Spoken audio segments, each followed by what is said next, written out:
Drunk and driving.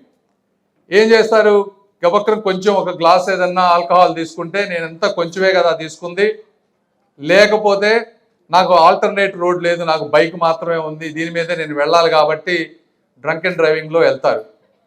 ఇది కూడా alcohol అనేది కొంచెం తీసుకున్నా కూడా మీ బ్రెయిన్ రియాక్షన్ టైం, అంటే టక్కన బ్రేక్ వేయాల్సినప్పుడు బ్రేక్ వేయలేకపోవటం, ఆ రియాక్షన్ టైం తగ్గిస్తుంది. కొంచెం ఆల్కహాల్ అయినా కూడా మీరు దాన్ని అండర్ ఎస్టిమేట్ చేస్తారు, ఏమీ కాదు నాకు అని. వీళ్ళంతా చనిపోతున్న వాళ్ళు కూడా అలాంటి అండర్ ఎస్టిమేట్ చేసి చనిపోయారు. కాబట్టి అదేవిధంగా పీర్ ప్రెషర్, ఆల్కహాల్ కానీ డ్రగ్స్ కానీ ఎందుకు అందరు తీసుకుంటున్నారు, నా పక్కన ఫ్రెండ్స్ తీసుకుంటున్నారు కాబట్టి నేను కూడా తీసుకుంటున్నా, తీసుకోకపోతే నన్ను వేరే విధంగా అనుకుంటారు. ఇది నేను ఉన్నా, నేను చదివాను, నాకు కాలేజీలో నేను ఎప్పుడు పక్కన వాళ్ళు ఏమనుకుంటున్నారని, పక్కన వాళ్ళు మంచి పనులు చేసినప్పుడు వాళ్ళలో భాగస్వామ్యం కాకపోతే తప్పు, కానీ చెడ్డ పనులు చేసేటప్పుడు వాళ్ళలో భాగస్వామ్యం అవ్వాల్సిన అవసరం లేదు.